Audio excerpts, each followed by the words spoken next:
BJP के नेता और नरेंद्र मोदी के आलोचक सुब्रमण्यम स्वामी लगातार कांग्रेस के नेता राहुल गांधी की नागरिकता पर सवाल उठाते रहते हैं, इसकी जांच की मांग करते रहते हैं। लेकिन अब स्वामी की ख्वाहिश पूरी भी हो गई थी, क्योंकि राहुल गांधी की ब्रिटिश नागरिकता को लेकर इलाहाबाद हाई कोर्ट में सुनवाई हो रही थी। कोर्ट की तरफ से बीजेपी की केंद्र सरकार से सवाल पूछे गए थे और केंद्रीय गृह मंत्रालय को 4 हफ्तों का समय भी दिया गया था राहुल गांधी की नागरिकता पर कुछ फैसला लेने के लिए। लेकिन केंद्र की सरकार, नरेंद्र मोदी की सरकार राहुल गांधी की नागरिकता के मामले को लेकर टालमटोल करती रही, लापरवाही करती रही और इसका नतीजा ये रहा कि इलाहाबाद हाई कोर्ट के लखनऊ बेंच ने लोकसभा में नेता प्रतिपक्ष राहुल गांधी की दोहरी नागरिकता को लेकर दायर याचिका को खारिज कर दिया है, जिससे बीजेपी और खासकर सुब्रमण्यम स्वामी को तगड़ा झटका लगा है। कोर्ट ने याचिकाकर्ता एस विघ्नेश शिशिर को दूसरा कानूनी रास्ता अपनाने की छूट भी दे दी है, लेकिन केंद्र सरकार की समय सीमा ना बताने पाने की वजह से ये याचिका को खारिज कर दिया गया है। पिछली सुनवाई में कोर्ट ने गृह मंत्रालय से इस पर रिपोर्ट मांगी थी, मगर सरकार टालमटोल करती रही और कोई ठोस जवाब नहीं दे पाई राहुल गांधी की ब्रिटिश नागरिकता को लेकर। ये फैसला बीजेपी के उन नेताओं के लिए करारा जवाब है जो बरसों से राहुल गांधी की नागरिकता पर बेबुनियाद सवाल उठाकर सियासी रोटियां सेकने की पूरी कोशिश करते रहे हैं। सुब्रमण्यम स्वामी जो इस मामले को बार बार उछालते रहे हैं, उनकी एक और कोशिश नाकाम हो गई है। ये वही स्वामी हैं जो कभी बीजेपी के साथ मिलकर राहुल गांधी को घेरने की कोशिश करते हैं। बाबा नरेंद्र मोदी पर भी, बीजेपी पर भी सवाल उठाते रहते हैं कि कांग्रेस और नरेंद्र मोदी के आपसी संबंधों की वजह से मोदी, अमित शाह राहुल की नागरिकता को लेकर कोई ध्यान नहीं दे रहे हैं। लेकिन स्वामी के इन आरोपों पर, राहुल गांधी पर आरोपों पर कोर्ट ने ही फुल स्टॉप लगा दिया है। कोर्ट का यह फैसला उन लोगों के लिए सबक है जो राहुल गांधी की नागरिकता पर सवाल उठाकर सियासी फायदा उठाने की कोशिश करते हैं। सुब्रमण्यम स्वामी और बीजेपी के कुछ नेता इस मुद्दे को बार बार उछालते रहे हैं, लेकिन इस बार कोर्ट ने ही उनके इन दावों पर रोक लगा दी है। इस बार भी केंद्र सरकार की लापरवाही ने साबित कर दिया है कि ये आरोप महज राजनीतिक स्टंट हो सकते हैं, जिसको अब कोर्ट ने खारिज कर दिया है। इस मामले को लेकर कांग्रेस नेता सुप्रीत श्रीनेत भी लिखती हैं कि आज राहुल गांधी की नागरिकता पर सवाल उठाने वाली याचिका को इलाहाबाद हाई कोर्ट के लखनऊ बेंच ने खारिज कर दिया है। यह उन सब लोगों के मुंह पर करारा तमाचा है जो मनगढ़ंत और झूठे दावे करते हैं। उनके खिलाफ षड्यंत्र रचने वालों ने मर्यादा और सच को तार तार करने में कोई कसर नहीं छोड़ी। ये सारी कवायद लोगों का मुख्य मुद्दों से ध्यान भटकाने का हिस्सा है। जब मोदी सरकार संकट में आती है, ऐसे ही उल जलूल चीजों को देश में उलझाने की कोशिश करती है।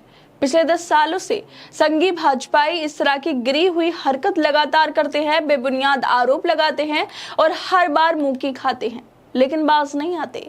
राहुल गांधी की नागरिकता को लेकर इस तरह के बेसिर पैर की याचिकाएं लगातार खारिज होती आई हैं।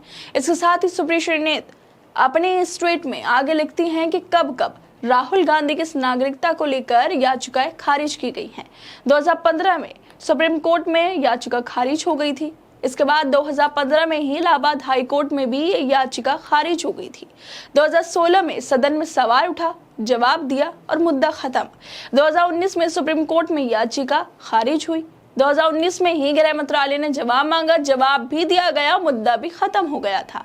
2024 इलाहाबाद हाई कोर्ट में याचिका दायर और आज खारिज हुई है। जिस तरह से राहुल गांधी पर लगातार सवाल उठते रहते हैं। 2024 में दिल्ली हाई कोर्ट में याचिका दायर की गई थी। बीजेपी सरकार, नरेंद्र मोदी और अमित शाह सारा सच जानते हैं, फिर भी राहुल गांधी की छवि को खराब करने की कोशिश करना बीजेपी की आदत है। इसलिए वो लगातार झूठ बोलते हैं, बार बार बोलते हैं और जब पकड़े जाते हैं तो इन बेशर्मों को शर्म भी नहीं आती, पर ये भूल जाते हैं कि जीत हमेशा सच की होती है। आपको बता दें कि ये जो याचिका है वो बीजेपी के समर्थक कर्नाटक के विघ्नेश शिशिर ने ये याचिका दायर की थी। याचिकाकर्ता ने कोर्ट में कहा था कि उनके पास कुछ दस्तावेज और ब्रिटिश सरकार के ईमेल हैं। इनसे पता चलता है कि राहुल गांधी ब्रिटिश नागरिक हैं, इसलिए वो चुनाव लड़ने के योग्य नहीं है और लोकसभा सदस्य नहीं बन सकते हैं। इसके साथ ही उन्होंने राहुल गांधी की दोहरी नागरिकता रखने को भारतीय न्याय संहिता और पासपोर्ट एक्ट के तहत अपराध बताते हुए सीबीआई से जांच कराने की मांग भी की थी। कोर्ट ने कहा कि केंद्र सरकार ये नहीं बता पा रही है कि अब तक याचिकाकर्ता की शिकायत पर फैसला लेगी और इसके बाद ही कोर्ट के अंदर फिर एक बार राहुल गांधी की ब्रिटिश नागरिकता को लेकर याचिका डाली गई थी, जिसको कोर्ट ने खारिज कर दिया है। साथ ही कोर्ट ने कहा है कि केंद्र सरकार ये नहीं बता पा रही है कि कब तक याचिकाकर्ता की शिकायत पर फैसला लेगी, इसलिए याचिका को बनाए रखने का कोई मतलब नहीं है, इसलिए उसको खारिज कर दिया जाता है। कोर्ट ने याचिकाकर्ता को दूसरे कानूनी रास्ते तलाशने की अनुमति भी दे दी है।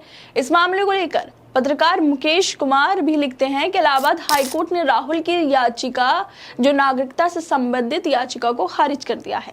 कोर्ट ने गृह मंत्रालय से रिपोर्ट मांगी थी, मगर पहले उसने टालमटोल की और फिर नहीं दे पाई। मामला खारिज करने की भी यही वजह है। दरअसल मोदी सरकार चाहती है कि राहुल के नागरिकता को लेकर संदेह का माहौल बना रहे, इसलिए वो साफ साफ नहीं बता रही। मामला 2019 से चल रहा है। सुब्रमण्यम स्वामी ने ये मामला खड़ा किया था। अगर सरकार की नीयत साफ होती तो वो बता देती कि स्टेटस क्या है, मगर उसने ऐसा नहीं किया।